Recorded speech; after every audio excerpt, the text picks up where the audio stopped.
Have you ever had one of those moments where your entire life changes in the split second it takes to hit send? For Ethan Parker, that moment came at 11:47 p.m. on a rainy Thursday night in Seattle.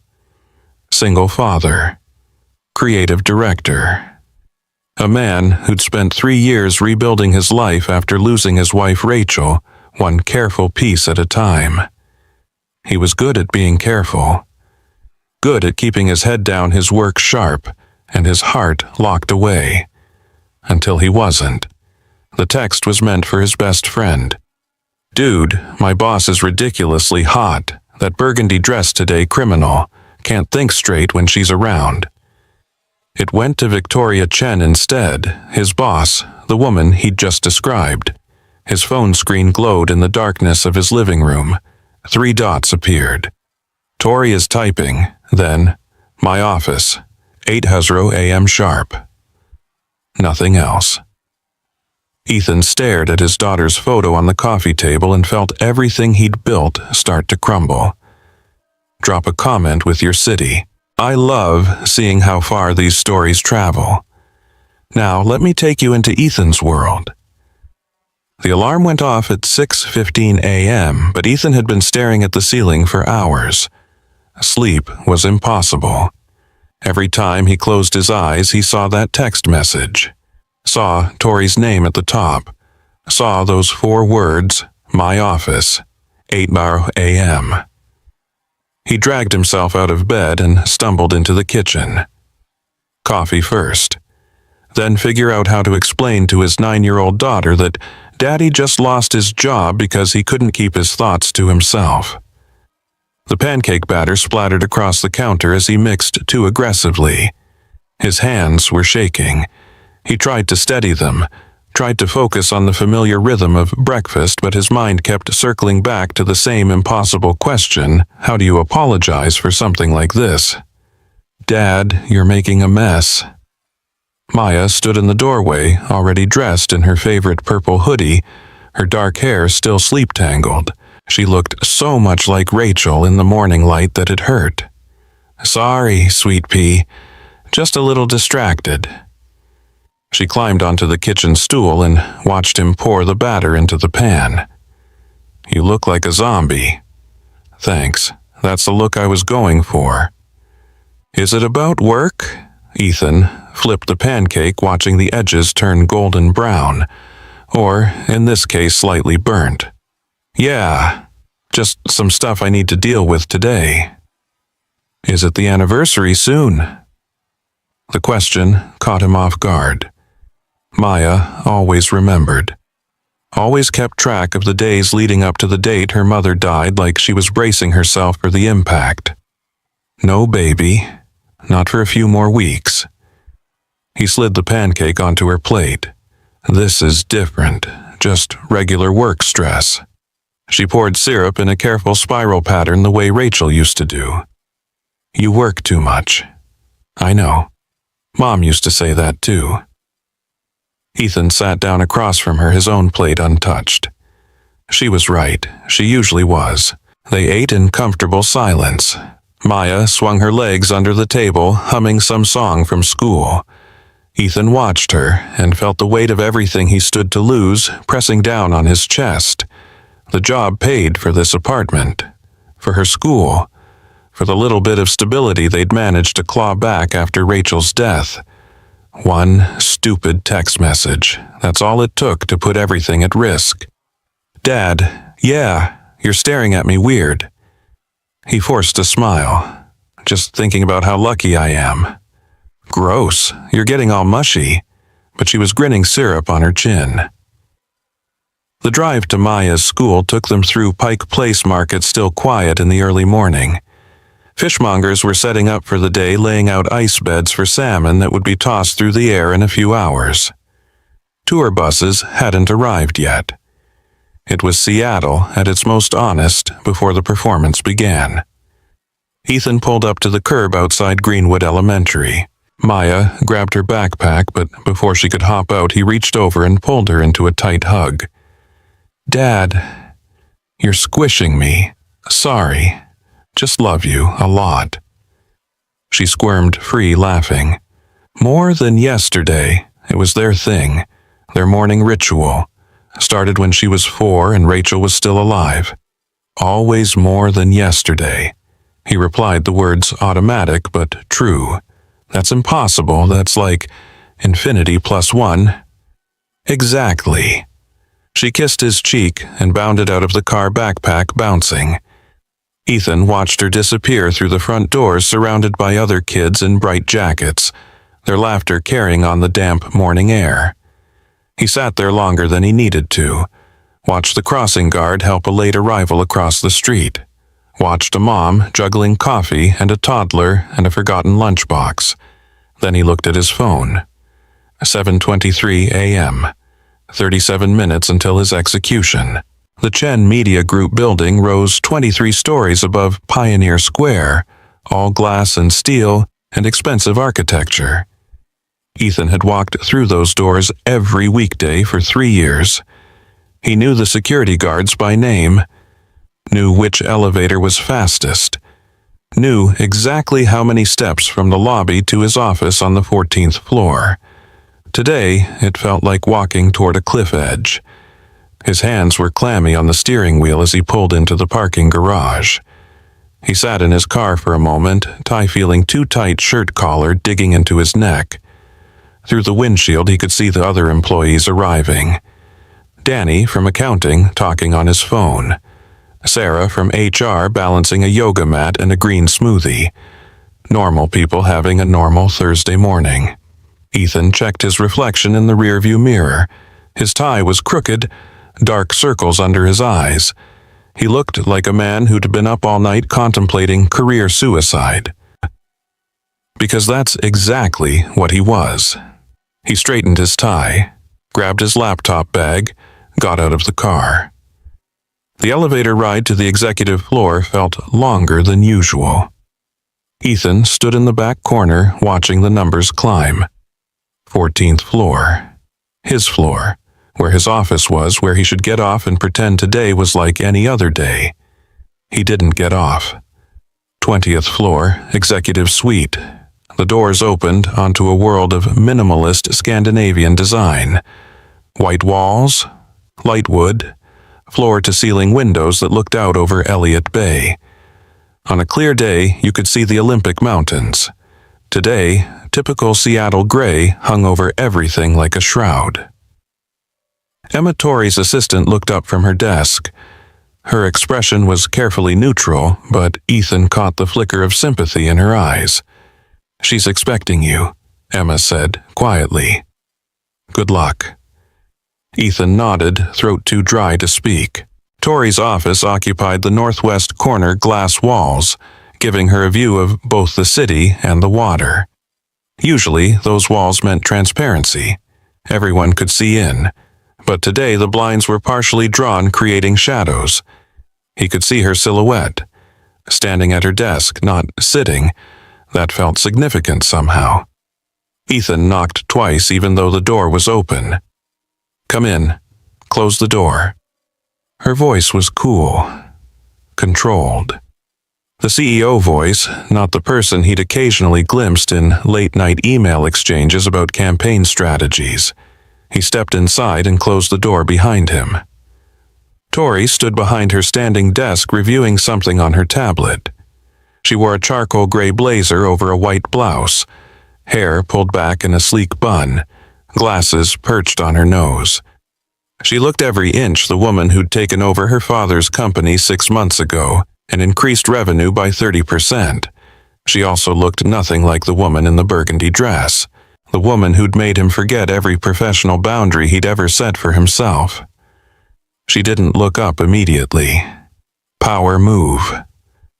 Ethan knew it intellectually, but it still worked. He stood there awkward, uncertain whether to sit or remain standing, feeling like a student called to the principal's office. Finally, she set down the tablet and removed her glasses. "Sit down, Ethan."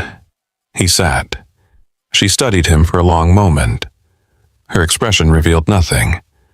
3 years in business had taught her how to wear a mask that gave away nothing she didn't want seen. "I'm going to ask you a question," she said. And I need you to be completely honest with me. Okay? Do you think you can still do your job effectively? The question wasn't what he expected. He'd prepared for anger, for a formal HR speech about inappropriate workplace behavior, for the humiliating walk back to his desk to pack his things while everyone watched. Yes, good. She slid a manila folder across the desk. Because I need you on the Cascade Coffee campaign. Ethan stared at the folder like it might explode. I don't understand. It's a straightforward brief. National rebrand. They're losing market share to younger competitors. They want fresh, innovative, bold. She sat down now, folding her hands on the desk. I think you're the right person to lead it. You're not firing me. It wasn't a question, but she answered anyway. Should I be? Most people would. I'm not most people, Ethan. She leaned back in her chair, and for just a second something flickered in her eyes. Amusement, maybe, or something else. You're one of the best creative directors I have.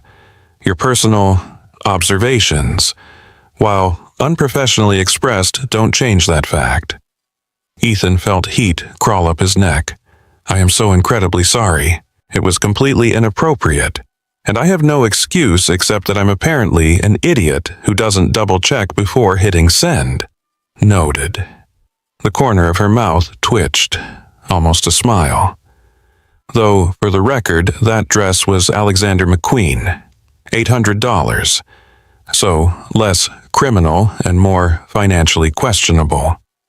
Despite everything, Ethan laughed. It came out strangled and slightly hysterical, but it was a laugh. Tori's expression softened just slightly. The Cascade pitch is in 3 weeks. I need concepts by next Friday. Can you do that? Yes, absolutely. You won't regret this. See that I don't? She picked up her tablet again, a clear dismissal.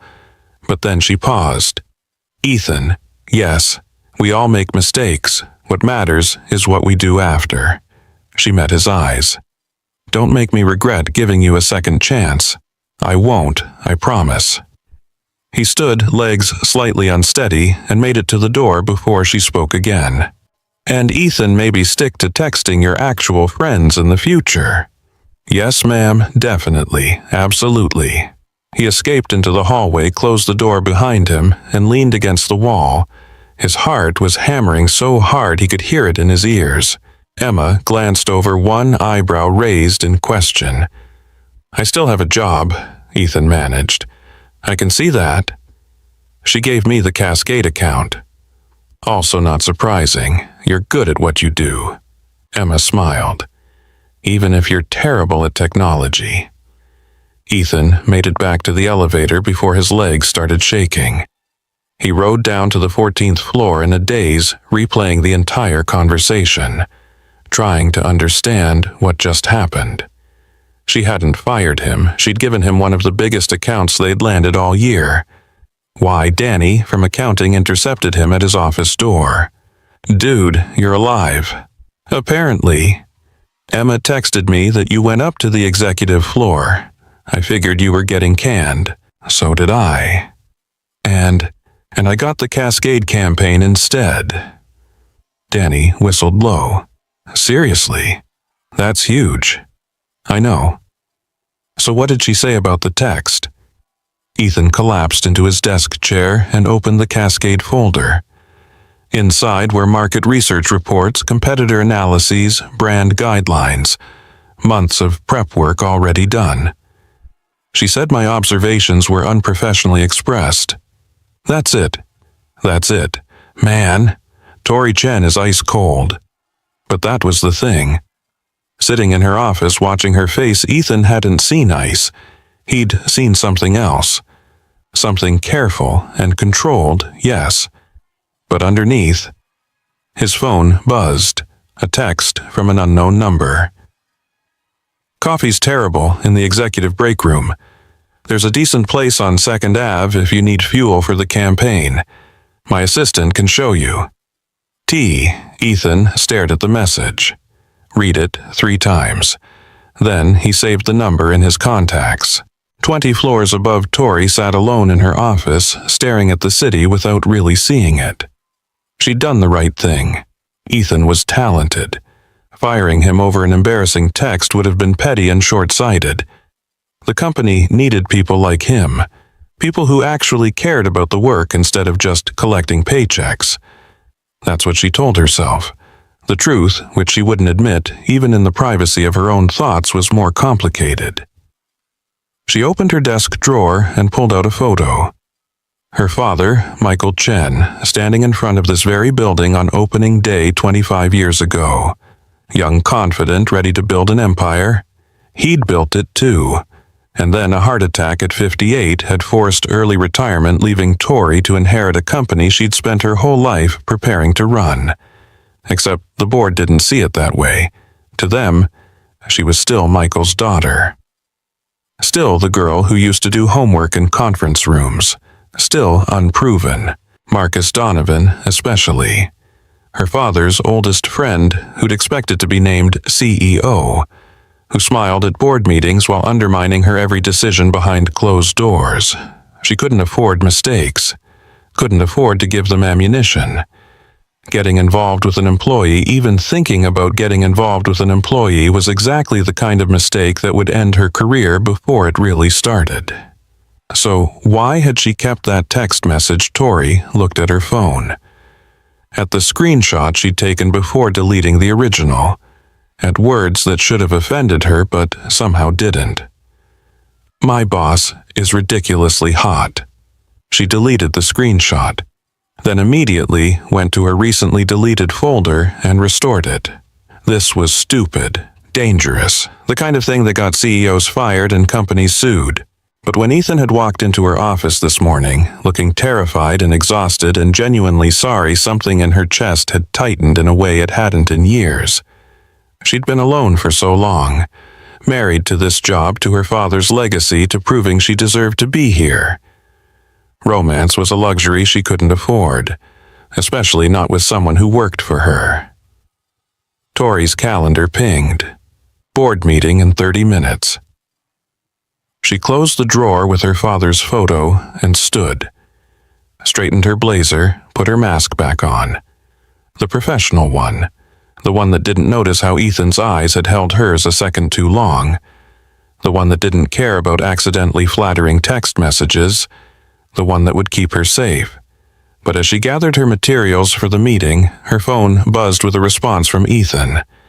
"Thank you for the second chance. I won't waste it." She allowed herself the smallest smile before deleting that message too.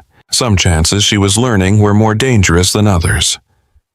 The next 3 weeks blurred into a rhythm of coffee keyboards and deadlines that stretched into the small hours of the morning. Ethan threw himself into the Cascade campaign like a man possessed, partly because he was grateful for the second chance, partly because he needed to prove Tori's faith in him wasn't misplaced, and partly because staying busy meant he didn't have to think about that moment in her office. The way she'd looked at him, the almost smile that had made his chest tighten in ways he hadn't felt since Rachel. His apartment became command central. Sketches covered every surface. Market research reports stacked on the coffee table. Maya would do her homework at the kitchen counter while he worked at the dining table, their comfortable silence broken only by the sound of pencils on paper and the occasional question about fractions or synonyms. "Dad, what's another word for brave, courageous, fearless, bold? What about for someone who does something even though they're scared?" Ethan looked up from his laptop. Maya was chewing on the end of her pencil, waiting. "That's still brave, sweet pea. Being brave doesn't mean you're not afraid. It means you do it anyway." She nodded, satisfied, and went back to her essay. Ethan watched her for a moment longer, then returned to his screen. The Cascade campaign needed to feel authentic. Real people, real moments, not the usual glossy advertising fiction. His phone buzzed, a text from Tori. "How's the creative coming?" It was 11:34 p.m. She was still working too. making progress, still refining the core concept. 3 dots appeared, disappeared, appeared again. Don't burn yourself out. We need you at your best. He stared at the message. It was professional, appropriate. But there was something about the word "we" that made his pulse quicken. Same to you. When's the last time you left before midnight? The response came quickly. Who says I've left at all? Despite himself, Ethan smiled. There's a 24-hour diner on Capitol Hill. Best coffee in Seattle. If you need fuel. Long pause, then, noted. Get some sleep, Ethan. You too, boss. He set the phone down and tried to focus on the campaign. But his mind kept drifting back to that exchange. The ease of it, the way texting her felt less dangerous than being in the same room where he might do something stupid, like notice how her eyes reflected the city lights through her office windows. Stop it, he told himself. She's your boss. She gave you a second chance. Don't screw it up by developing actual feelings. Too late, whispered a voice that sounded suspiciously like Rachel's. You already have. The call from Maya's school came on a Tuesday afternoon, 2 weeks into the campaign grind. Ethan was in the middle of a design review when his phone rang. Greenwood Elementary flashed on the screen. His stomach dropped. Mr. Parker, this is Principal Morrison. I'm afraid there's been an incident with Maya. 20 minutes later, Ethan was sitting in the principal's office looking at his daughter's tear-stained face. Her knuckles were red. Aiden Westbrook, a boy from her class, sat across from them with an ice pack on his nose. Maya punched him. Principal Morrison said, her tone carefully neutral. During recess. He deserved it. Maya muttered, arms crossed. Maya. Ethan's voice held a warning. He said Mom was dead, and that made me a freak. The room went silent. Ethan felt something hot and sharp twist in his chest. Aiden's mother, a woman in an expensive pantsuit who'd been tapping on her phone, looked up sharply. Aiden, is that true? The boy squirmed. I didn't mean it like that. How exactly did you mean it? Ethan asked quietly. Principal Morrison cleared her throat. Mr. Parker, I understand this is a sensitive subject, but violence isn't the answer regardless of provocation. I know that, and Maya knows that too. He looked at his daughter. Right. Maya nodded miserably, fresh tears spilling down her cheeks. I think we can resolve this with apologies on both sides, the principal continued. Aiden will apologize for his hurtful words. Maya will apologize for the physical response. It was handled quickly after that. Both kids mumbled sorry. Both parents signed incident reports. Aiden's mother left in a huff already on her phone with someone about unacceptable school environments. Ethan held Maya's hand as they walked to the car. She was silent, shoulders hunched, radiating misery. Am I in trouble? She asked when they were finally alone. Yes, but not as much as you think. She looked up at him, confused. What Aiden said was cruel and wrong, but hitting people doesn't fix cruel words. It just gets you suspended and gives the mean kids ammunition. He opened the car door for her. You're better than that, Maya. I don't feel better. Her voice was small. I feel angry all the time, and sad, and I don't know how to make it stop. Ethan's heart cracked. He knelt down to her eye level right there in the school parking lot. I know, baby. I feel that way too sometimes. You do, all the time. Missing your mom doesn't go away. It gets easier to carry, but it's always there. How do you carry it? He thought about that. About the late nights working. About throwing himself into campaigns and deadlines. About Rachel's photograph on his nightstand that he still said goodnight to sometimes. Honestly, I'm still figuring it out. But I know punching people isn't the answer. He tucked a strand of hair behind her ear.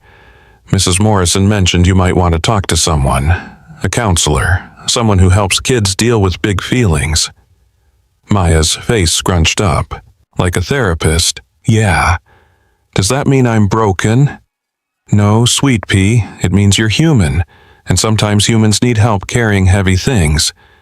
She considered this. Would you come with me to every single appointment?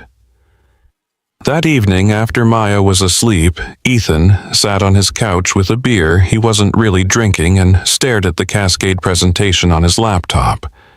The pitch was in 3 days. Everything was ready. The concept was strong. The creative was sharp. He should have felt confident. Instead, he felt exhausted.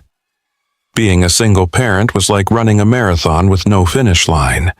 Every time he thought he had it figured out, something new emerged. Maya's grief, school problems, the constant juggling of work and parenting with no safety net. His phone buzzed. Emma mentioned Maya had a situation at school. Is she okay? Tori, of course, word had gotten back to her. He'd left the office abruptly, citing a family emergency. She punched a kid who said something cruel about her mom. So, been better. Is she suspended?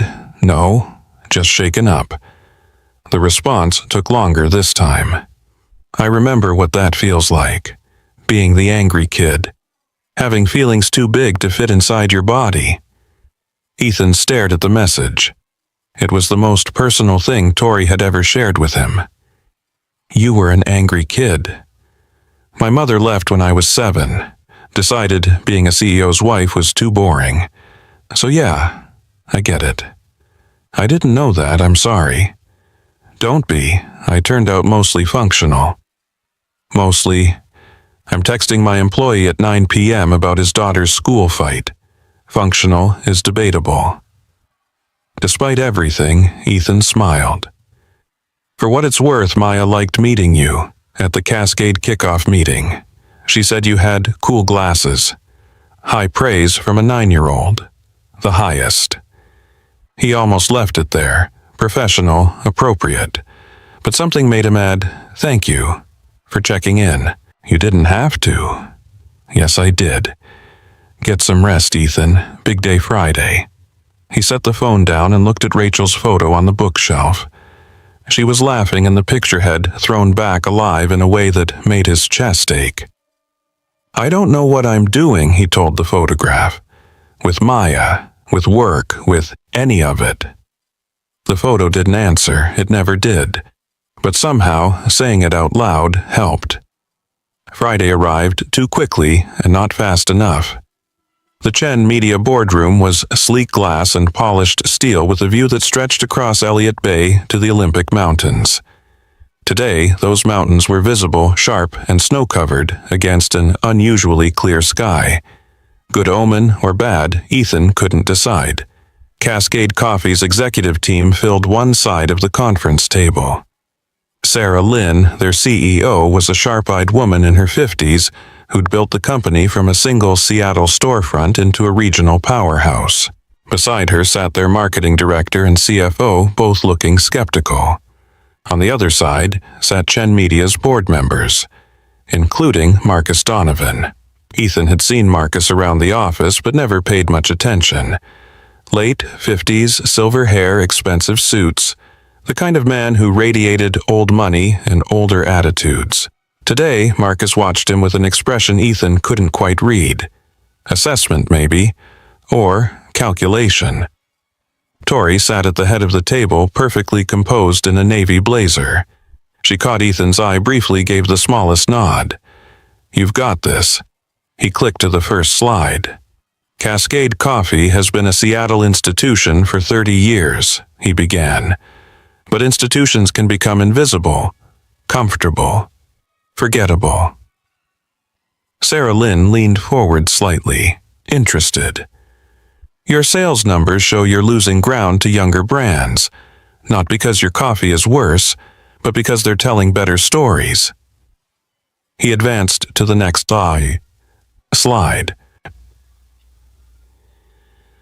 We're not going to tell you to change who you are. We're going to help people remember why they fell in love with you in the first place. The presentation flowed.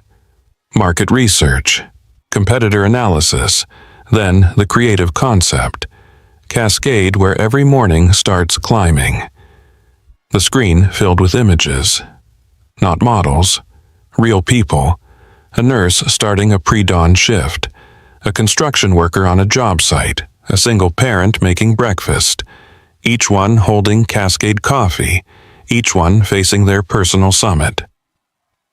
We're targeting the climbers, Ethan explained, not the Instagram influencers having artisanal pour-overs at noon, the people who need coffee at 5 a.m. because they've got mountains to move. He showed mock-ups, social media campaigns featuring customer stories, billboard designs, a partnership with local climbing organizations with proceeds going to outdoor education programs for underprivileged kids. Sarah Lynn was smiling now. Her team was taking notes. Then Marcus spoke. "This is too risky." The room shifted. All attention swung to him. "Cascade is a heritage brand," Marcus continued smoothly. "This campaign throws away 30 years of brand equity for some trendy, authentic angle that'll be dated in 6 months. With respect," Ethan said, carefully, "heritage only matters if you're still relevant." "Are you suggesting we abandon our core customer base?" "I'm suggesting we remind them why they became our customer base in the first place, and give the next generation a reason to join them." Marcus's eyes narrowed. "Ms. Chen, I have to say, I'm concerned about the judgment that approved this direction." The air in the room changed. Tori's expression didn't flicker, but Ethan felt the tension ratchet up several notches. "The judgment that grew our revenue 30% in 6 months, Marcus." Her voice was ice cold, professional, lethal. "The judgment that's made questionable personnel decisions lately." His eyes flicked to Ethan, brief but unmistakable. "Oh, so that's how it was going to be." Tori stood, placing her palms flat on the table. "I think we should let our clients decide." Sarah, the Cascade CEO, had been watching the exchange with sharp interest. Now she smiled. "I love it. It's exactly what we need. Bold, real, different." She looked at her team, who nodded agreement. "When can we start?" The meeting ended with handshakes and congratulations, contract details to be finalized, launch timeline to be determined. Ethan's first major campaign as lead creative approved and moving forward. He should have felt triumphant. Instead, he watched Marcus leave the boardroom already on his phone and felt a cold certainty settle in his stomach. This wasn't over. Whatever that pointed comment had been about it was just the opening salvo. "Ethan." He turned. Tori stood by the windows, backlit by mountain light. "Walk with me."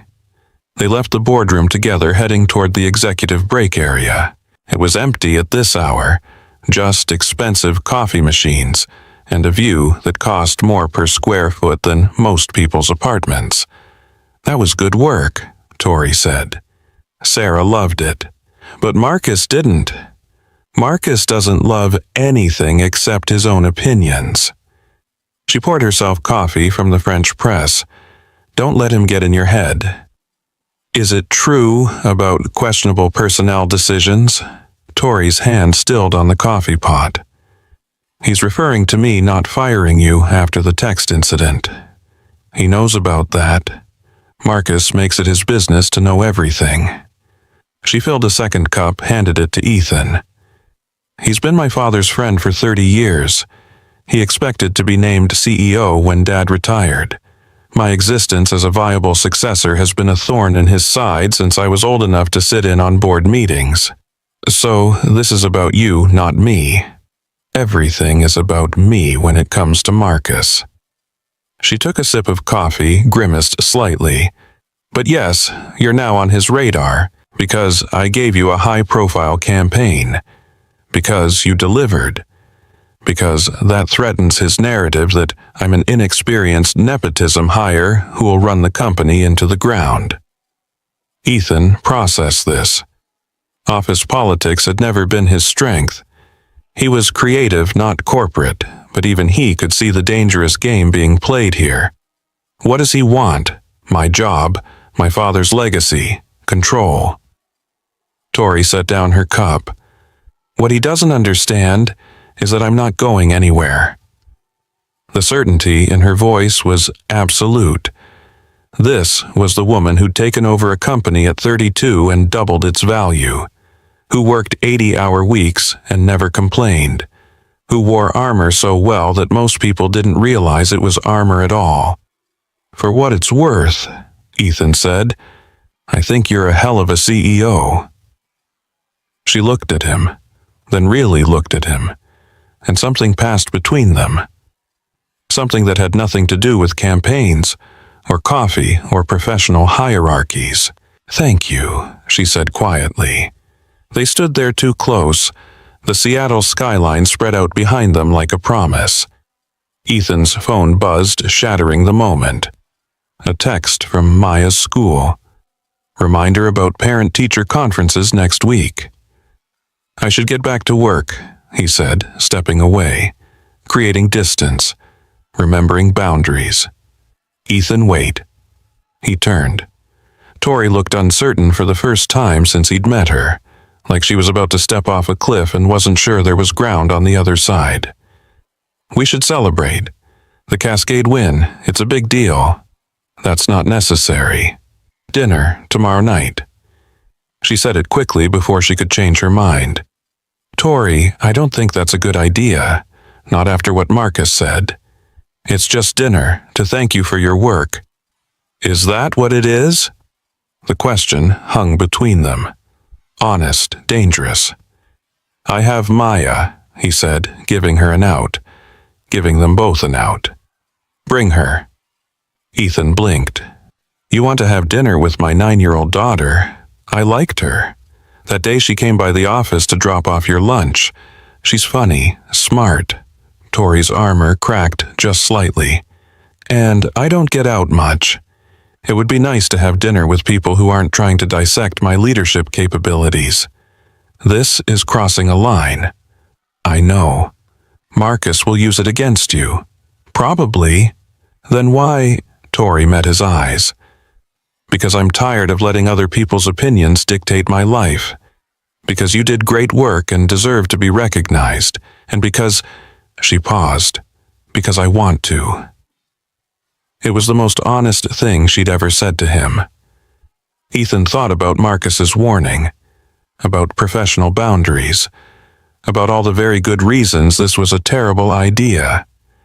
Then he thought about Maya asking why he never smiled anymore, about Rachel's handwriting in her journal.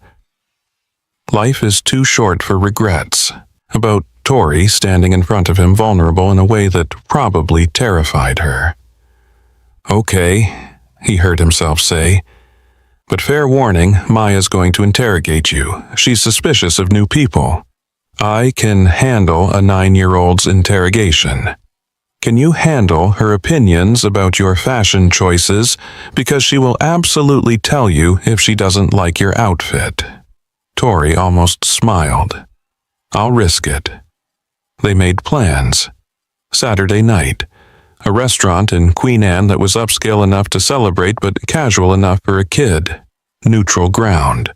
As Ethan walked back to his office, Danny intercepted him in the hallway. Dude, did you just agree to have dinner with Tori Chen? How did you possibly hear that already? Emma texted me. She sees everything. Danny lowered his voice. You know, Marcus is going to lose his mind, right? It's just dinner, professional dinner, to celebrate the Cascade campaign. With your daughter, she asked me to bring Maya. Danny whistled low. Man, that's either really smart or really stupid.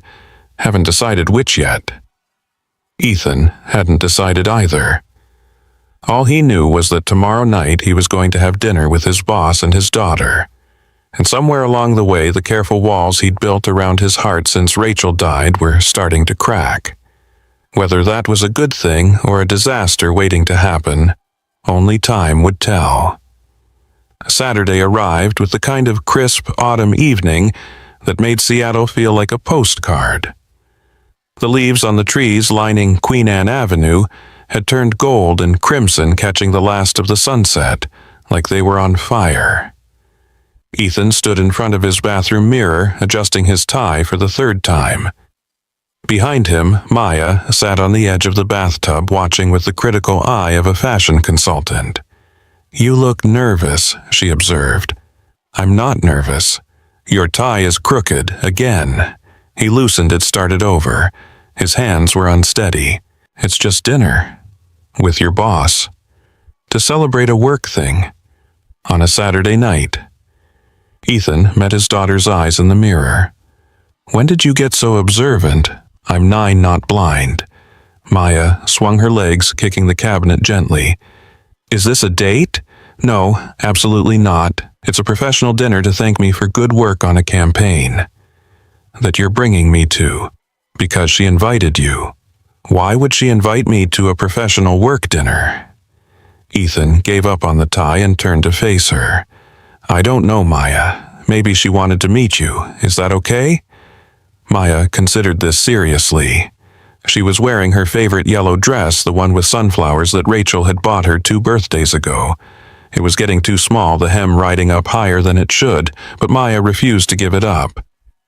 "I guess," she said finally. "But if she's mean, we're leaving." "Deal. And if the food is gross, I'm ordering pizza." "The food won't be gross, it's canless." Maya's eyes widened. "The fancy place with the piano, that's the one." "Okay, now I'm nervous." Ethan knelt down to her level, tucked a strand of dark hair behind her ear. "You'll be great. Just be yourself. That's all anyone needs you to be." "What if myself is weird? Then you'll fit right in. I'm pretty weird too." She giggled, which was the sound Ethan needed to hear. That laugh that reminded him Rachel was still alive in their daughter in moments like this.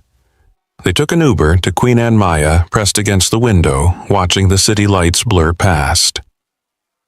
Canlis sat perched on a hillside, all mid-century modern elegance and views that stretched across Lake Union to the downtown skyline.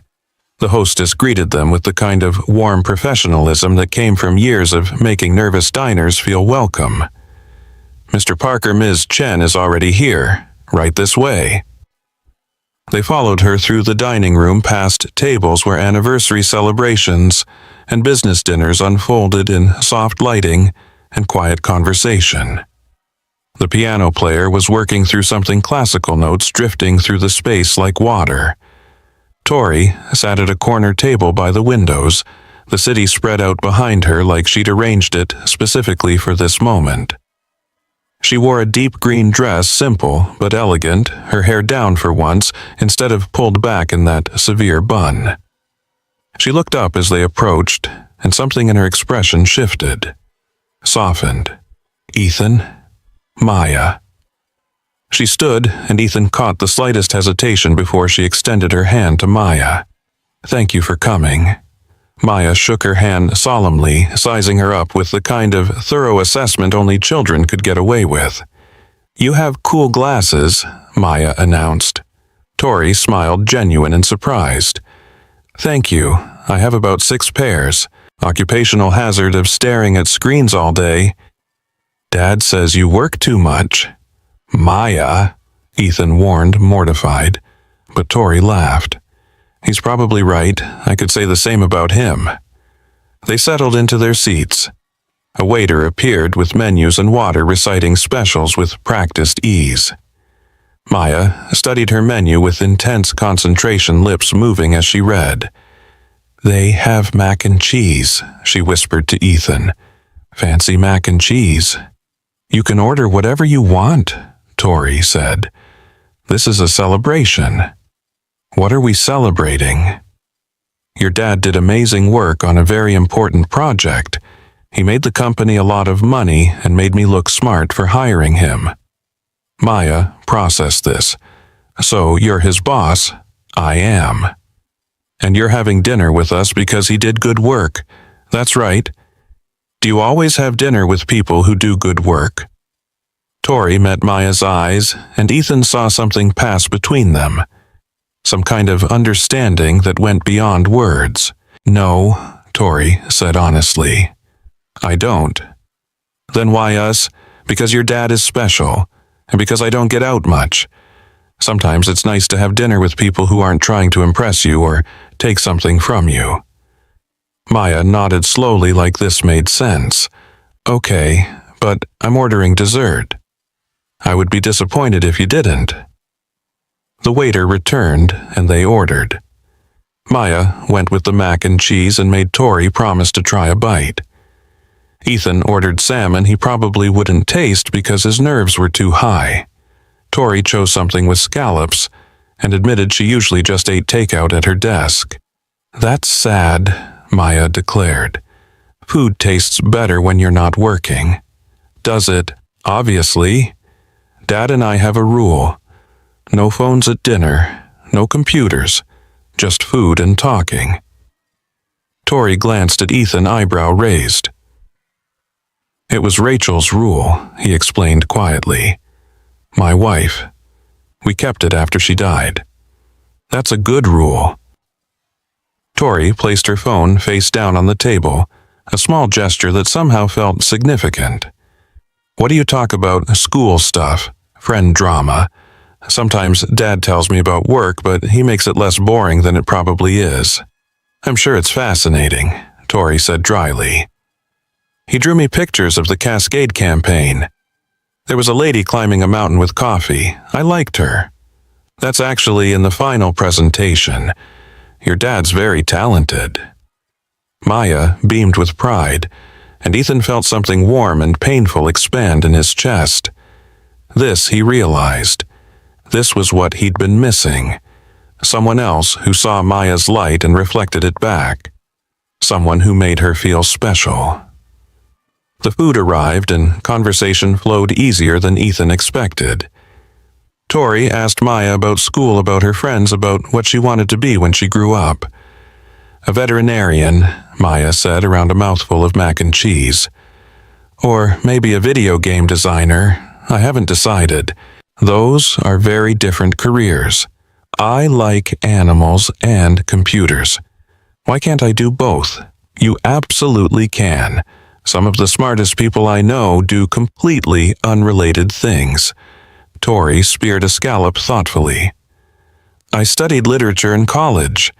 Everyone thought I'd become a professor or an editor. Instead, I run a media company. Do you like it? The question was so direct, so genuinely curious that Tori paused. Most days, she said finally. It's hard, stressful. People question my decisions constantly. But when we do good work, when we help clients succeed, when someone like your dad creates something brilliant, yeah, I like it. What about the other days? The other days I eat a lot of ice cream and remind myself why I'm doing this. What flavor? Salted caramel. Maya wrinkled her nose. That's fancy. I like cookie dough. Classic choice, respect. They talked through dinner, the conversation weaving between light and serious, silly and sincere. Tori shared a story about being the awkward kid in school, the one who read books during recess and had exactly 0 friends until high school. My mom left when I was 7, she said, and Ethan heard the carefully controlled emotion underneath.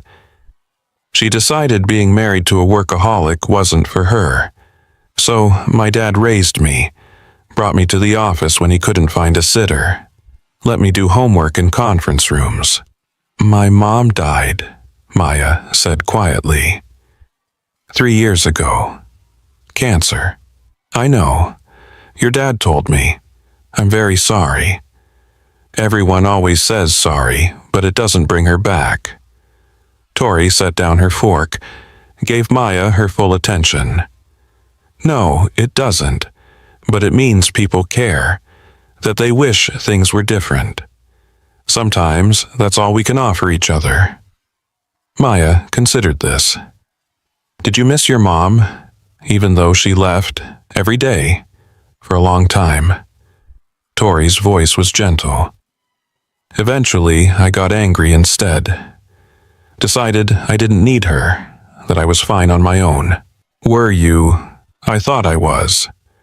But being fine on your own and being happy are different things. The honesty of it hung in the air between them. Ethan watched his daughter process this, watched Tori maintain eye contact with a 9-year-old discussing things most adults avoided. I don't want to be fine on my own, Maya said. I want my dad to be happy again. Ethan's throat tightened. I am happy, sweet pea. You work all the time, and you forget to eat, and sometimes I hear you talking to Mom's picture at night. God, kids saw everything. Maya, he started, but Tori interrupted gently. Your dad loves you very much. Sometimes when people love someone who's gone, they talk to them. It's not sad, it's beautiful. Maya looked at Tori with something like wonder. You're not what I expected. What did you expect? Someone scary. Dad's bosses are usually scary.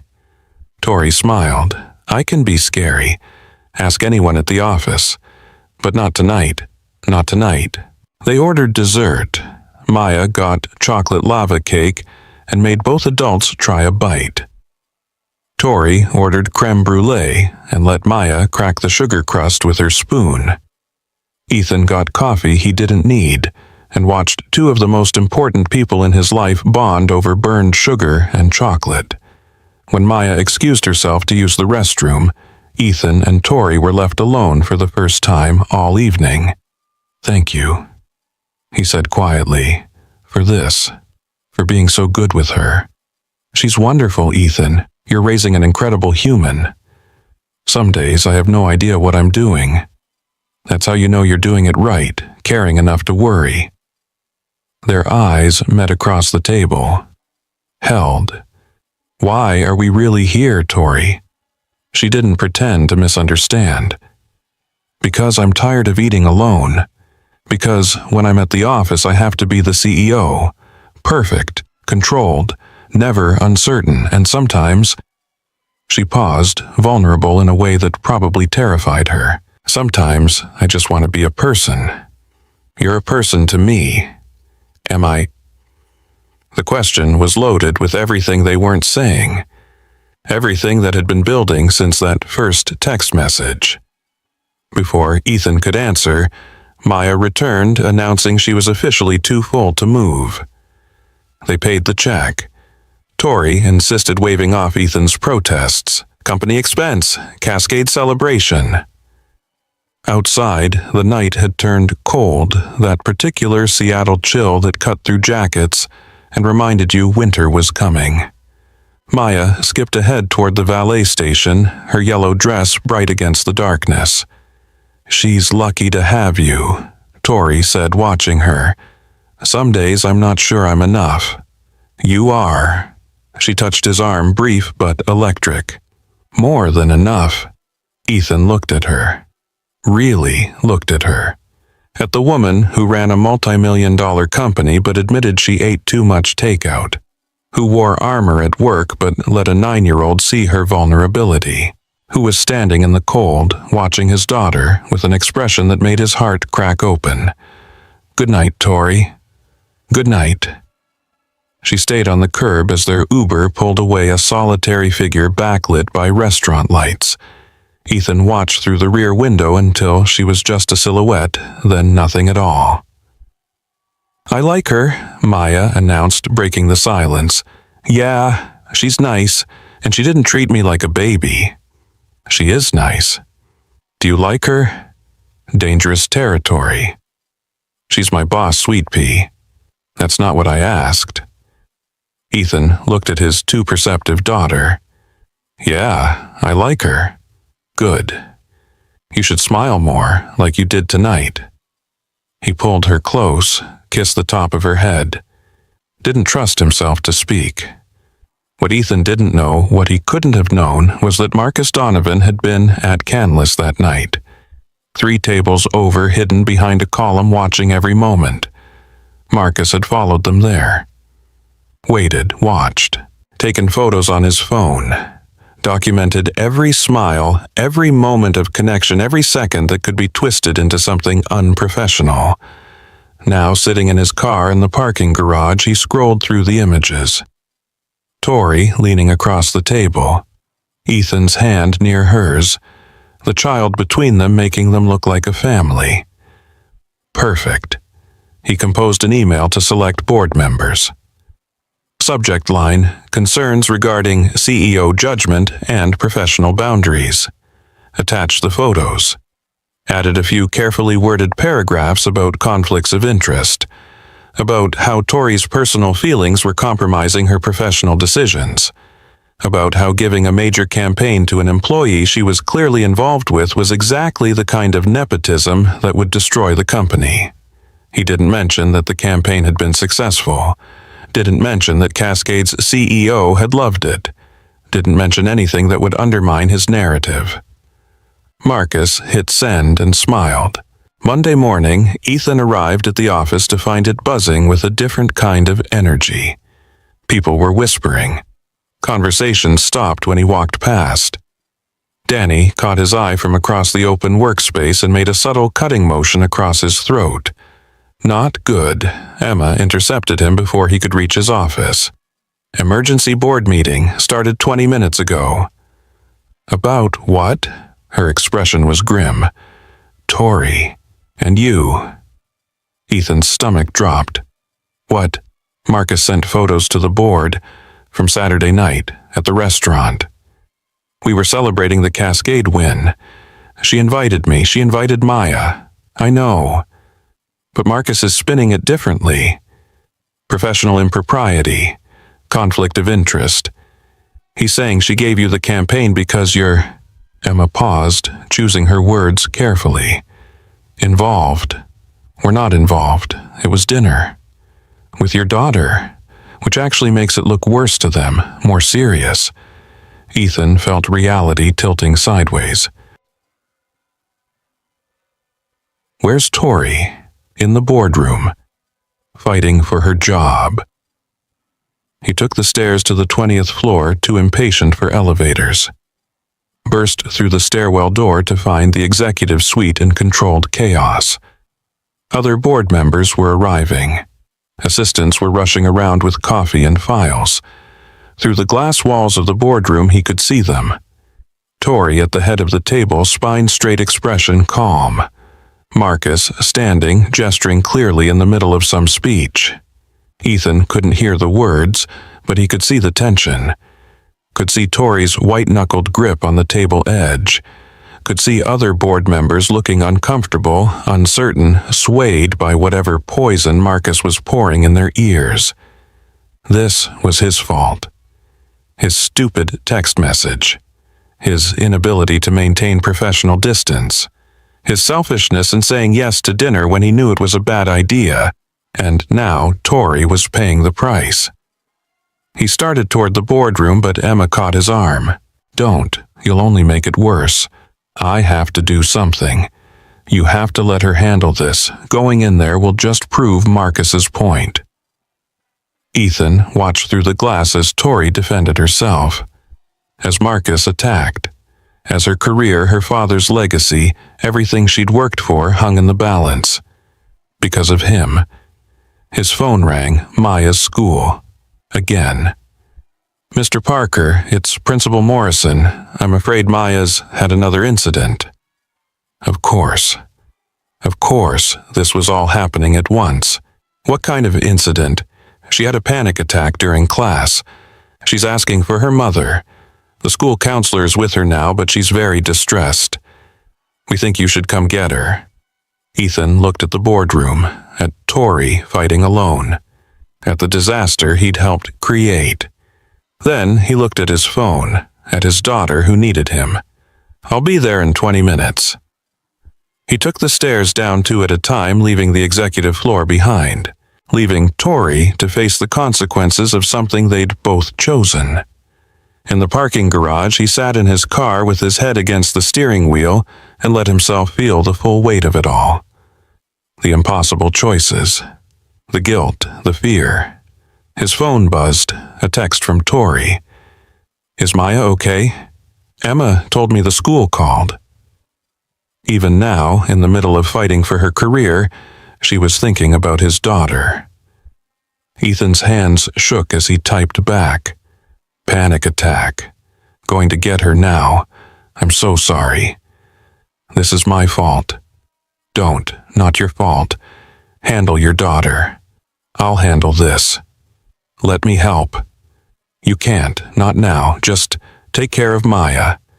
He wanted to argue, wanted to storm back upstairs and tell the board that none of this was what Marcus was making it seem. That Tori was brilliant and ethical and the best thing that had ever happened to that company. But Maya needed him. And maybe Emma was right. Maybe he'd only make things worse. Ethan started the car and drove toward Greenwood Elementary, leaving Tori alone to fight a battle he'd helped create. At the school, he found Maya in the nurse's office, curled in a ball on the vinyl bed, sobbing so hard she couldn't breathe. The school counselor, a kind-faced woman named Dr. Reed, sat beside her, rubbing her back in slow circles. "I want Mom," Maya was saying over and over. "I want my mom. Why can't I have my mom?" Ethan's heart shattered. He knelt beside the bed, pulled his daughter into his arms. She clung to him, small and broken and grieving in a way that couldn't be fixed with pancakes or movie nights or any of the bandages he'd tried to apply over the years.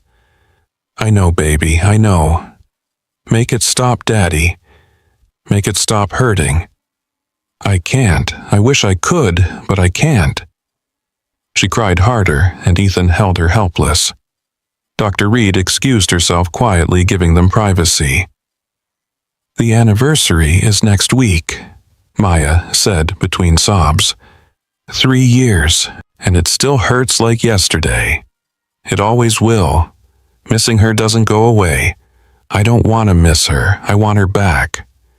Me too, Sweet Pea, every single day.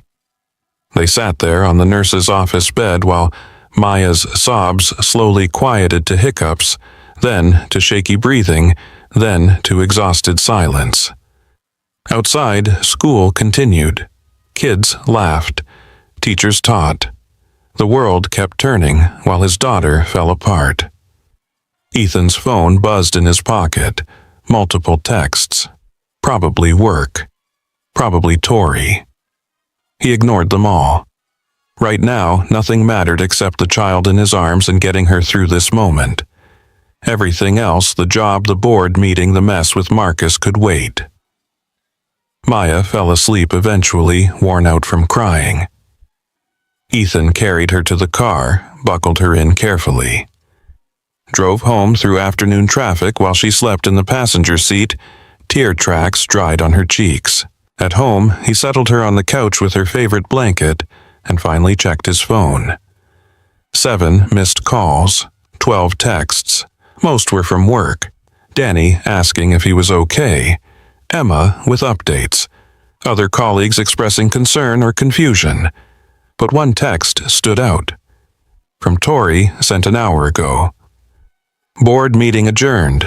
Suspended pending investigation. Marcus made his move. Don't blame yourself. This was always going to happen. Take care of your daughter.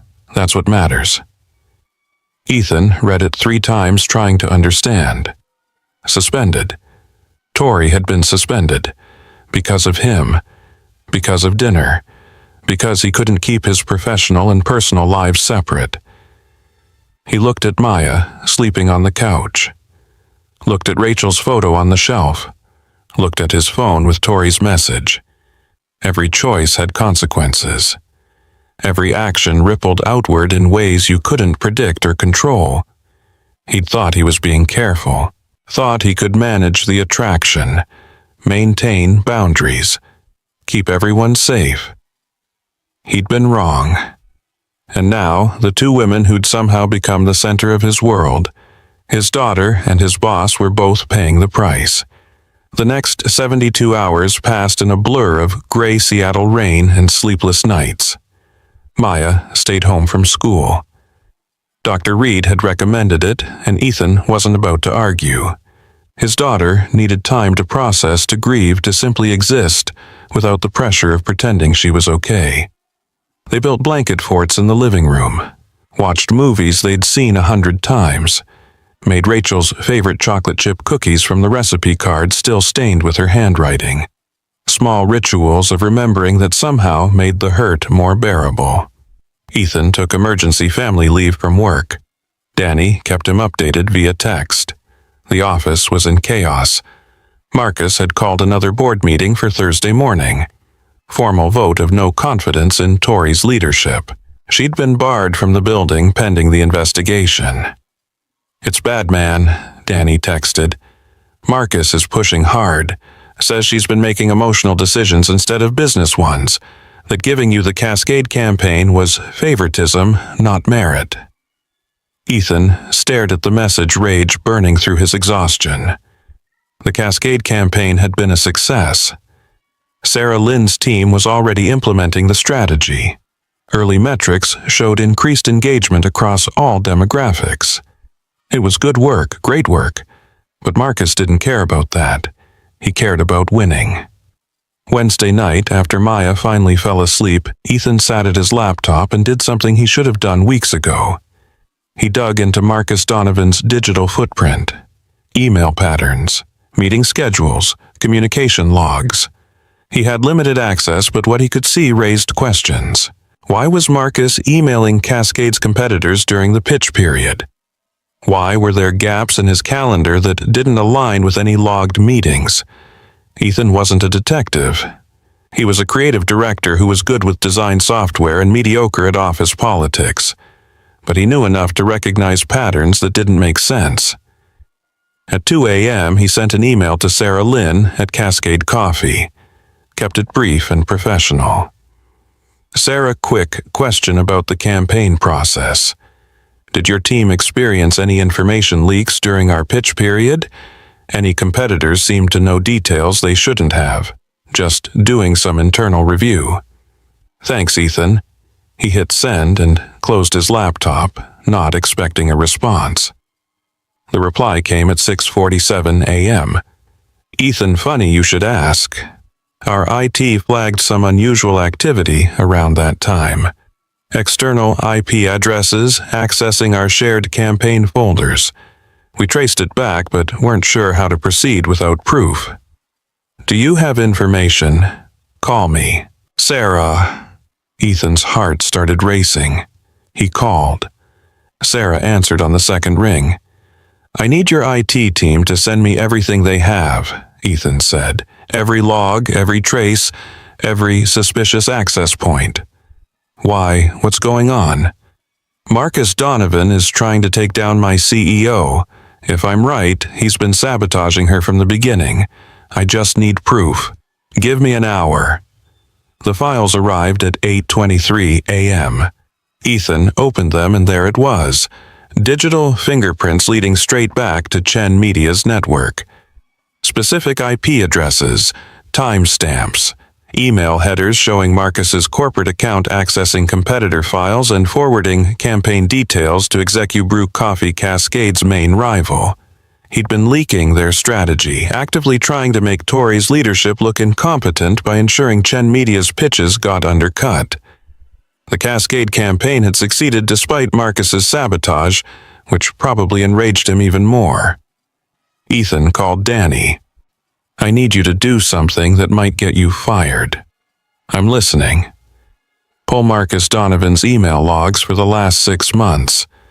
Communications with external addresses, meeting invitations, anything that shows pattern of contact with competitors." "Dude, that's way above my clearance level." "I know, I'm sorry, but Tori's board meeting is tomorrow morning, and if we don't have ammunition, she's done." Silence on the other end. Then, "Give me 2 hours. Thank you. Don't thank me yet. If this blows up, we're both unemployed." Ethan spent the rest of a Wednesday organizing evidence, creating a timeline, building a case that even the most skeptical board member couldn't ignore. Maya wandered into the dining room around noon, sleep-rumpled and carrying her favorite stuffed elephant. Why are you doing work? You said you took time off. I did. This is different. Different how? Ethan looked at his daughter. Thought about lying, decided on honesty. Remembered Tori. From dinner, the nice lady with the cool glasses. Yeah, someone at work is trying to get her fired. And it's not fair, so I'm trying to help. Maya climbed onto the chair beside him, peering at his laptop screen. Is it because of us? Because we had dinner? Partly, but mostly because there's a man who wants her job and doesn't care who he hurts to get it. That's mean. Very mean. Are you going to stop him? I'm going to try. Maya was quiet for a moment thinking. Then she said, Mom always said you should stand up for people who can't stand up for themselves. Ethan's throat tightened. She did say that. Tori's standing up, but she probably needs help. Everyone needs help sometimes. Out of the mouths of 9-year-olds. You're right, she does need help. Then help her dad. Don't let the mean guy win. Thursday morning arrived, cold and gray rain hammering against the windows like it was personally angry at Seattle. Ethan dropped Maya at her grandmother's house. Rachel's mother, Patricia, took one look at his face and pulled him into a hug. You look like hell. I feel like it too. What's happening, he told her. About the campaign. About Marcus. About Tori and the board meeting and the evidence he'd compiled. About risking his job to do the right thing. Patricia listened, then pressed something into his hand. Rachel's old journal, the one she'd kept during her cancer treatment. Page 47, Patricia said. Ethan opened it, found Rachel's handwriting shaky from chemo but still determinedly cheerful. Life is too short for regrets. Love fiercely. Fight for what matters. Don't let fear make your choices. He read it 3 times. She'd be proud of you, Patricia said quietly. For standing up, for caring about someone again. I don't know if I'm caring or just being stupid. Sometimes they're the same thing. Go. Do what you need to do. The Chen Media boardroom was exactly as he remembered. Glass walls, expensive furniture, view of the mountains that today were hidden behind storm clouds. The board members were already assembled, 8 of them, including Marcus at the head of the table where Tori usually sat. She was conspicuously absent, barred from her own company's meeting. Ethan walked in without invitation, carrying a folder thick with evidence. Marcus looked up, surprise flashing across his face before settling into irritation. Mr. Parker, this is a closed board meeting. You have no standing here. I have information relevant to this discussion. Unless you're here to admit to an inappropriate relationship with Ms. Chen, I don't see how. Actually, I'm here to discuss your inappropriate relationships with Chen Media's competitors. That got everyone's attention. Ethan moved around the table, distributing copies of his evidence packet to each board member. These are email records showing Marcus Donovan communicated with Execu Brew Coffee during our Cascade campaign, sharing strategy, leaking proprietary information, actively sabotaging our client work. Gasps rippled around the table. Board members started flipping through pages, expressions shifting from skeptical to shocked. This is preposterous, Marcus sputtered, standing. Where did you get this? From Cascade's IT team. They detected the breach weeks ago, traced it back to your corporate account. These could be fabricated. They're time-stamped, cross-referenced with server logs. Ethan placed another document on the table. Here's the IP trace. Here's the email metadata. Here's 6 months of you systematically undermining Tori Chen's leadership by making sure our pitches failed. Board member Helen Rodriguez, a sharp-eyed woman in her 60s, looked up from the documents. Marcus, these look authentic. Of course they look authentic. He's trying to distract from the real issue. Ms. Chen gave him a major campaign after he sent her inappropriate messages. She's been showing him preferential treatment. The campaign succeeded, Ethan said flatly. Cascade loved it. We signed a $2 million contract. That's not preferential treatment. That's good business. You're sleeping with her. The accusation hung in the air, crude and desperate. I'm not sleeping with her. Ethan replied calmly. We had one dinner, professional dinner, to celebrate the Cascade win. She invited my daughter because she's a kind person who understands work-life balance. That's it. You expect us to believe... I expect you to look at the evidence in front of you instead of listening to a man who's been sabotaging this company for half a year because he's bitter about not getting promoted. Marcus's face was turning red. I have served this company for 30 years and spent the last 6 months trying to destroy it because Michael Chen chose his daughter over you. Another board member, James Park, cleared his throat. These emails are damning Marcus. You were in contact with Execubrew during the Cascade pitch period, networking, normal business relationships. You forwarded them our campaign strategy, Helen said, still reading, 3 days before the pitch, with a note that says, "This is what Chen Media is proposing. Thought you should know. I can explain, then explain." Tori's voice cut through the room like a knife. Everyone turned. She stood in the doorway flanked by security. Still barred from the building technically, but here anyway. Ms. Chen, Marcus started, you're not allowed. My father built this company from nothing. Tori interrupted, walking in with the kind of controlled fury that made everyone sit straighter. He trusted you, mentored you, gave you opportunities you hadn't earned. And this is how you repay him, by trying to destroy everything he built. I'm trying to save it from your incompetence. My incompetence, she laughed, sharp and bitter. Revenue is up 30%. Client retention is at an all-time high. We just landed the biggest campaign of the year. What exactly am I doing wrong, Marcus? Besides being a woman, besides being young, besides not being you, you're letting personal feelings compromise professional judgment. The only person whose feelings are compromising anything is you. She turned to the board. I gave Ethan Parker the Cascade campaign because he's brilliant, because his work is innovative and fresh and exactly what our clients need. Not because of any personal relationship, but because it was the right business decision, as evidenced by the fact that Cascade signed the contract and is already implementing the strategy. Helen Rodriguez nodded slowly. The numbers support that. But the dinner, Marcus tried, was dinner, Tori said firmly, between adults, after business hours, celebrating a professional success, unless you're suggesting employees can never socialize with management, in which case every company golf outing and team dinner in history is now problematic. James Park set down the evidence packet. Marcus, I think you need to step out while we discuss this. You can't be serious. You leaked client information to competitors.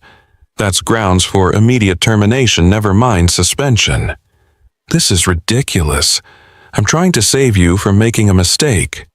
The only mistake here is believing your version of events. Helen stood. Security, please escort Mr. Donovan from the building. Marcus's expression went from outrage to panic. You're making a massive error. When this company fails under her leadership, don't say I didn't warn you. Get out, Marcus. Tori's voice was ice cold. You're done here. Security flanked him. Marcus looked around the table, searching for allies, finding none. His eyes landed on Ethan with pure hatred. You destroyed your career for her. Hope she's worth it. She is, Ethan said simply. Marcus was escorted out, still protesting. The boardroom door closed behind him with a decisive click. Silence filled the space. All eyes on Tori. I apologize, she said quietly, for the drama, for the distraction, for any concern my actions may have caused. You have nothing to apologize for, Helen said. Marcus was toxic. We should have seen it sooner. Still, I let personal feelings cloud my judgment. Not with the campaign, that was purely business. But with the dinner, I should have been more careful. You had dinner with an employee to celebrate a success, James said. That's not inappropriate. It's called being human. Tori's composure cracked just slightly. Thank you. We owe you a vote, Helen continued. Official reinstatement, full confidence. All in favor. 8 hands raised. Unanimous. Motion carries. Ms. Chen, welcome back. Mr. Parker, thank you for bringing this to our attention. You saved this company from a costly legal battle and possible criminal charges against a board member. Ethan nodded, not trusting his voice. The board members filed out already on phones, already moving into damage control mode. Helen paused at the door. For what it's worth, you two are terrible at hiding your feelings. But feelings aren't fireable offenses. Just file the relationship disclosure with HR and stop giving people ammunition. She smiled slightly. And congratulations on Cascade. It really is brilliant work. Then she was gone, leaving Ethan and Tori alone in the boardroom. For a long moment, neither spoke. They just stood there on opposite sides of the table, the weight of everything that had just happened settling over them like rain. You had that evidence for how long? Tori asked finally. Got it yesterday. Spent all night organizing it. Why didn't you tell me? Because you would have tried to protect me, kept me out of it, handled it yourself. Damn right I would have. I know. That's who you are. You carry everything alone. He moved around the table toward her, but you don't have to. Not anymore. Ethan, her voice held a warning. We work together. There are rules. Screw the rules, I'm tired of pretending. Pretending what? That I don't think about you constantly. That dinner was just professional courtesy. That I'm not falling in love with you. The words hung between them, honest and terrifying. Tori's carefully constructed mask finally shattered. Tears spilled down her cheeks, and she didn't bother wiping them away. You can't just say that. Why not? Because I'm your boss. Because it's complicated. Because you feel it too. She turned away, shoulders shaking. I haven't let myself care about anyone in years. It's easier that way, safer. Easier isn't better. What about Maya? She's been through so much. I can't be another person who disappoints her. Then don't disappoint her. Ethan closed the distance between them. She asked me last night if you were going to be around, if she'd get to see you again. She likes you, Tori, really likes you. What if I'm not enough? What if I can't be what she needs? You already are. He turned her gently to face him. You don't have to be Rachel. You just have to be you. That's more than enough. This is a terrible idea. Probably. HR will have a field day. I'll fill out all the forms. The board will talk. Let them talk. Tori looked up at him, tears still streaming. I'm scared. Me too. I don't know how to do this. How to be with someone. How to be part of a family. Neither do I. We'll figure it out together. She laughed through her tears. Together? That's a terrifying word. Is that a yes to what you haven't actually asked me anything? Would you like to have dinner with Maya and me, not as my boss, not as a professional courtesy, as Tori, the woman who makes me laugh, who's brilliant and kind and scared of being human, as someone I want to get to know outside of boardrooms and campaigns? That's not really a question either. Tori Chen, will you go on a date with me? She smiled, genuine and unguarded. Yes, I'd like that, very much. He kissed her, then soft and careful in the middle of the boardroom with rain hammering against the windows. She kissed him back, her hands fisting in his shirt, holding on like he was the only solid thing in a world that had been shifting under her feet for months. When they finally pulled apart, both breathing hard, Tori rested her forehead against his. "We have to tell HR." "I know." "And establish boundaries at work." "Absolutely. And take things slow, for Maya's sake. Whatever you need." And she pulled back slightly, looking at him seriously. "I've never done this before. The relationship thing. I'll probably be terrible at it. I've been a widower, raising a kid alone for 3 years while pretending I had it all together. I'm not exactly relationship expert of the year. What a pair we make. The best kind?" They stood there in the aftermath of the storm, holding each other while outside the rain finally started to ease and a sliver of sunlight broke through the clouds. 2 weeks later, after forms were filed and HR meetings were survived and office gossip had run its course, Ethan and Tori had their first official date. No Maya this time. Just the two of them at a quiet restaurant in Fremont, sharing food and stories, and the kind of easy conversation that came from already knowing each other's worst moments. "Danny asked me if you're my boss or my girlfriend," Ethan said over dessert. "What did you tell him? That you're both?" And he said that's either the best decision I've ever made or a disaster waiting to happen. "Which do you think? Ask me in 5 years. Tori smiled, stole a bite of his chocolate cake. 5 years. That's optimistic. I'm an optimist. Since when?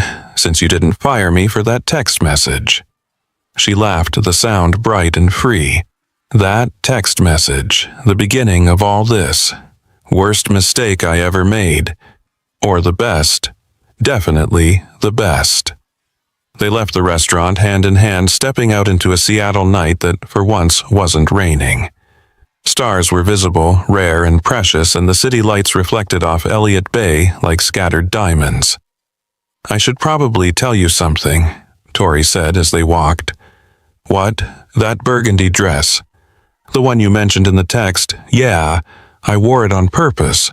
Was hoping you'd notice." Ethan stopped walking. "You're telling me this was all an elaborate plan? Maybe. Or maybe I just liked the way you looked at me during meetings. Like I was a person instead of just a CEO. You are a person, a brilliant, complicated, occasionally terrifying person. Occasionally, usually." She kissed him under the streetlights, and Ethan felt something he hadn't felt in 3 years. Not just happiness, but hope. The kind that came from believing the future could be good again. Different from what he'd planned, different from what he'd lost, but good nonetheless. They were messengers of second chances, of accidental texts leading to intentional choices, of walls coming down and hearts opening up despite every logical reason to stay safe and separate. And as they drove through Seattle's quiet streets toward a future neither could have predicted, Ethan thought about Rachel's words in her journal. "Life is too short for regrets." She'd been right, as always. 3 months passed in a rhythm that felt both new and inevitable. Tori became a constant presence in their lives. Not overwhelming, not trying to replace anything, just there. Showing up at Maya's soccer games with a thermos of hot chocolate. Teaching Ethan how to actually use the advanced features on his design software. Sitting at their kitchen counter on Sunday mornings arguing with Maya about whether pancakes needed blueberries or chocolate chips. The answer they discovered was both. The office had adjusted faster than Ethan expected. After the initial wave of gossip, people moved on to other dramas.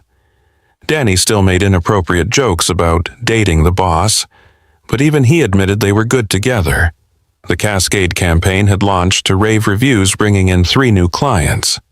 Tori had been proven right about Ethan's talent, which silenced most of the lingering doubters. Marcus Donovan had been terminated and was facing legal action for corporate espionage. Last, Ethan heard he was consulting for a struggling startup in Spokane and deeply regretting every choice that had led him there. But the real changes were smaller. Personal. The way Tori kept a drawer at Ethan's apartment now filled with spare glasses and comfortable clothes. The way Maya had started calling her Tori instead of Ms. Chen or Dad's girlfriend. Just her name, simple and accepting. The way Ethan had stopped feeling guilty every time he was happy. The third anniversary of Rachel's death arrived on a cold Tuesday in November. Ethan woke early, the date heavy on his chest like it always was. He made coffee in the pre-dawn darkness, then stood at the kitchen window watching Seattle wake up. Rain, of course. It always rained on this day. "Hey," he turned. Tori stood in the doorway wearing one of his old Husky sweatshirts, hair messy from sleep. "Did I wake you?" "No, I set an alarm." She moved to stand beside him. "I wasn't sure if you wanted company today, but I wanted to be here, just in case." Something in Ethan's chest cracked open. "Thank you." They stood in comfortable silence, drinking coffee, watching the city emerge from darkness. Maya shuffled in around 7, already dressed, her expression solemn. "Ready?" she asked. They drove to Pike Place Market first, stopping at the flower stand where Rachel used to buy sunflowers every Saturday. The vendor, an older woman named Rose, recognized them immediately. 3 years, Rose said softly, wrapping a bouquet of the brightest sunflowers she had. "Still feels like yesterday sometimes, doesn't it?" "Every time," Ethan agreed. Rose's eyes flickered to Tori, assessing. "This is someone new." "Tori," Maya supplied. "She's Dad's girlfriend and my friend." "Well," Rose handed over the flowers with a knowing smile. "Rachel would want you to be happy. She told me that once near the end. Said if anything happened to her, you better not spend the rest of your life being sad," and Ethan's throat tightened. "She said that to you. She said it to everyone. Wanted to make sure we'd all give you permission to move on." Rose patted his hand. "So, move on, honey, with my blessing and hers." They took the flowers to Green Lake Memorial, where Rachel's ashes were scattered under a willow tree. The rain had softened to mist, coating everything in silver. Maya approached the memorial stone first, kneeling in the wet grass without hesitation. "Hi, Mom," she said quietly. "It's been 3 years. I brought someone to meet you." Tori hung back, giving them space, but Maya turned and waved her forward. "Come on, she'd want to know you." Tori looked at Ethan, uncertain. He nodded. She moved to stand beside Maya, and together they arranged the sunflowers at the base of the stone. "Mom, this is Tori," Maya continued, her voice steady. "She makes Dad smile again. And she's teaching me to code, and she doesn't try to replace you, which I really appreciate." Tori's eyes filled with tears. "I still miss you every single day," Maya said. "But I'm okay, we're okay. I think you'd like Tori. She's smart and funny, and she lets me stay up late sometimes when Dad's being too strict." Despite the gravity of the moment, Ethan almost smiled. "Anyway," Maya stood brushing grass from her knees, "just wanted you to know we're doing good, and that I'm growing up brave and kind, just like you wanted. Love you, Mom." She walked back toward the parking lot, giving Ethan and Tori a moment alone.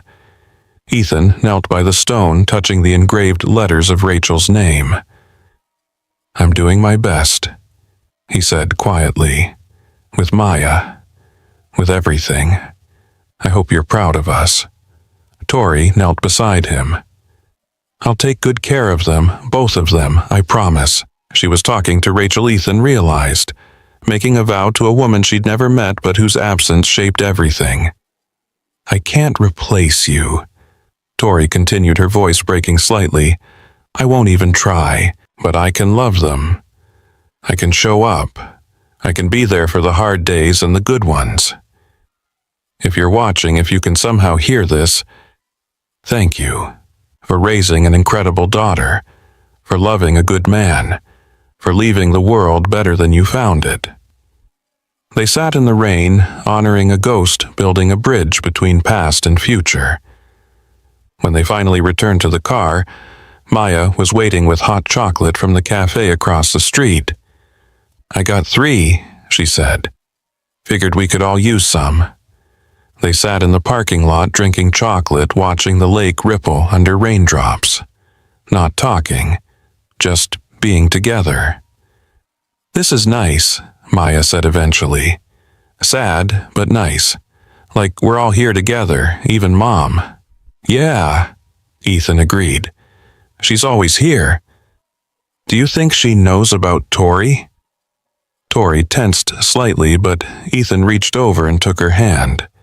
"I think she knows, and I think she's glad we found each other." Maya nodded satisfied. "Good, because I like having Tori around. It feels less lonely." "It does," Ethan agreed, meeting Tori's eyes. "It really does." 6 months later, on a spring evening that felt like Seattle's apology for winter, Ethan stood in his apartment surrounded by takeout containers and nervous energy. Tori was coming for dinner. Just the 3 of them like most Friday nights, except tonight was different. Tonight he had a ring in his pocket. "You're being weird again," Maya observed from the couch where she was supposedly doing homework but actually watching him pace. "I'm not being weird. You've checked your phone like 50 times, and you keep touching your pocket." "Perceptive, kid. Too perceptive. I'm just thinking about something. About asking Tori to marry you." Ethan froze. "How did you know? Grandma let it slip last week. Also, you're terrible at keeping secrets. You get this face." "What face?" "The face you're making right now. All nervous and smiley at the same time." He sat down beside her. "And you're okay with it?" "With me asking her?" Maya set down her math homework, turning to face him seriously. "Dad, I've been waiting for you to ask her for like 3 months. You're so slow. I wanted to make sure you were ready." "I've been ready. Tori's great. She makes you happy. She makes me happy, and she doesn't try to be Mom, which is important." Maya paused. "But she could be like a bonus mom if she wants." "A bonus mom? Yeah. I still have my real mom. She'll always be my mom. But Tori could be my bonus mom, the one who's here for the stuff Mom can't be here for." Ethan pulled Maya into a hug, overwhelmed by her wisdom. "When did you get so smart? I've always been smart. You just don't notice because you're a dad." The doorbell rang. Tori, right on time, carrying a bag from their favorite Thai place and a new book for Maya about women in technology. They ate dinner at the small table, falling into familiar patterns. Maya told them about the science fair project she was planning. Tori shared a story about a disastrous client meeting that had somehow ended in a signed contract. Ethan mostly just watched them, storing the moment away like a photograph. After dinner, Maya disappeared to her room with suspicious speed. "That was subtle," Tori said, laughing as they cleaned up. "She's not great at subtlety." "Neither are you. You've been acting strange all night. What's going on?" Ethan dried his hands on a towel, took a breath, and decided to just do it.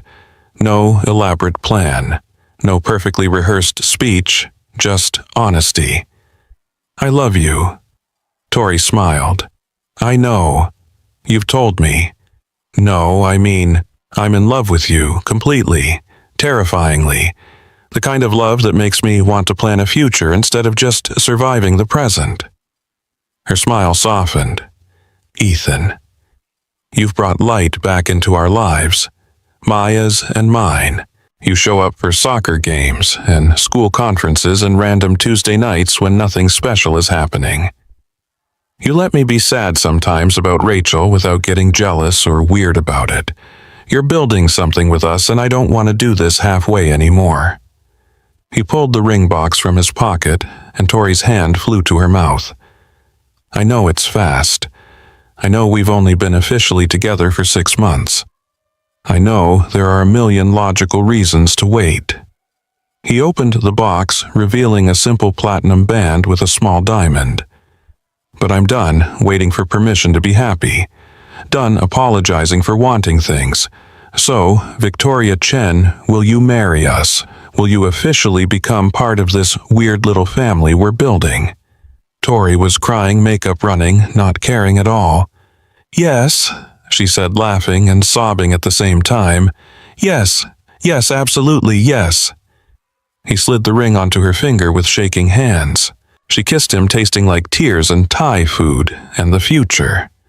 "Maya," Tori called, pulling back. "You can come out now." Maya burst from her room like she'd been waiting by the door, which she probably had been. "Did you say yes?" "I said yes." Maya launched herself at Tori, wrapping her arms around her waist. "Finally, do I get to help plan the wedding?" "You get to do whatever you want," Tori said, holding her tight. "It's your wedding, too. Can we have chocolate cake instead of regular wedding cake? Absolutely. And can I wear sneakers with my dress? I wouldn't have it any other way." Ethan watched his daughter and his fiancée, his past and his future, and felt something settle in his chest. Peace, maybe. Or just the certainty that he was exactly where he was supposed to be. 1 year after that accidental text message on a Saturday afternoon in June, Ethan Parker married Victoria Chen in a small ceremony at Green Lake. The location had been Maya's idea, so Mom can be there too. They'd set up chairs under the willow tree where Rachel's memorial stone stood. White flowers everywhere, sunflowers mixed with roses. 50 guests, mostly close friends and family, the people who mattered. Maya stood between them as they exchanged vows, wearing a lavender dress and, indeed, sparkly sneakers. She held both their hands, part of the ceremony, instead of just watching it. Tori's vows made everyone cry.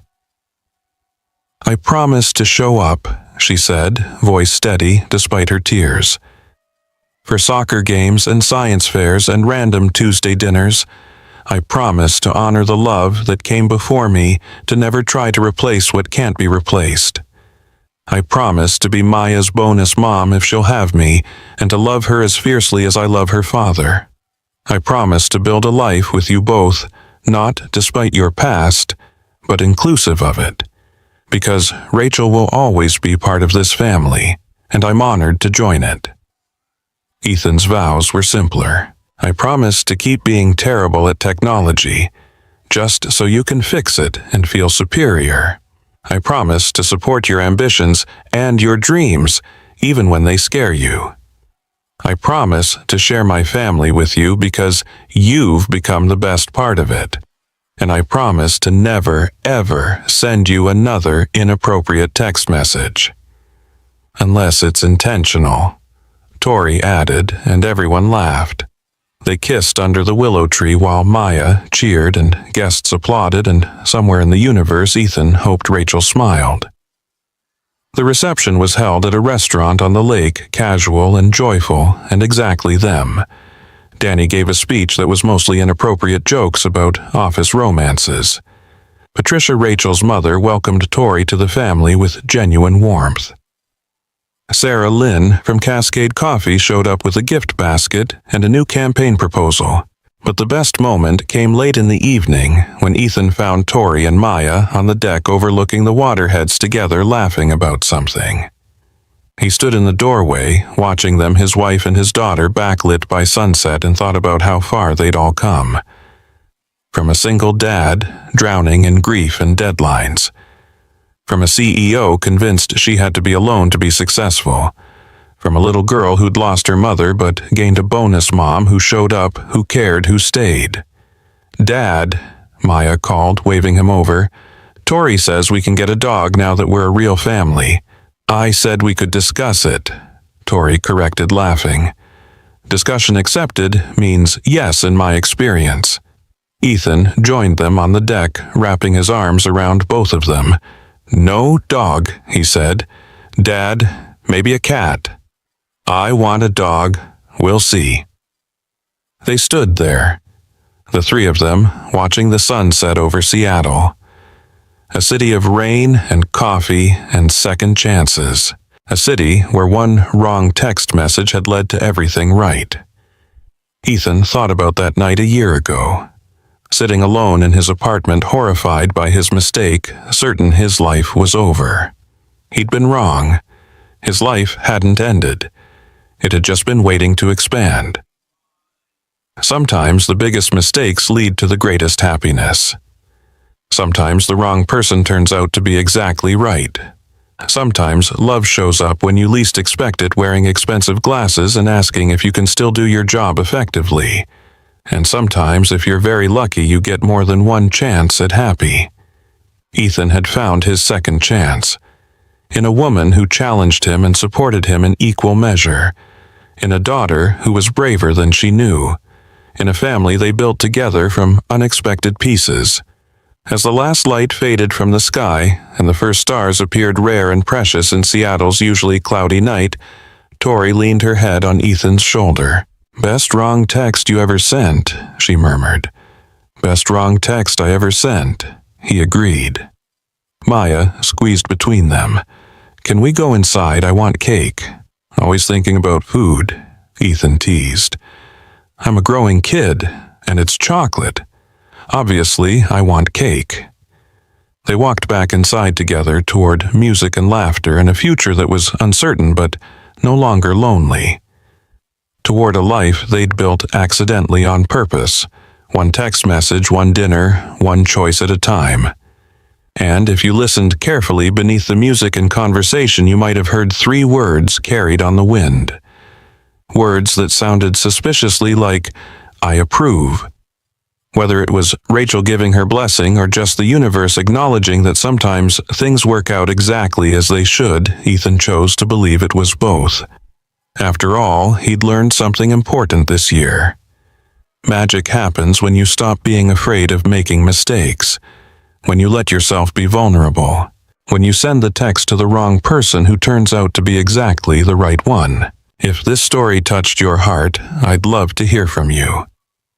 Drop a comment telling me what city you're watching from.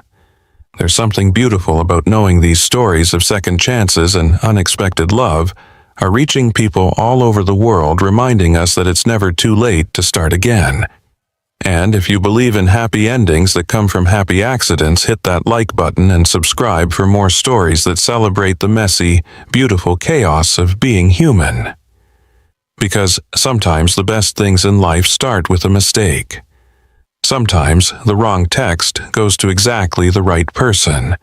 And sometimes, if you're brave enough to take the chance, love finds you when you least expect it and most need it. Thank you for being part of this journey.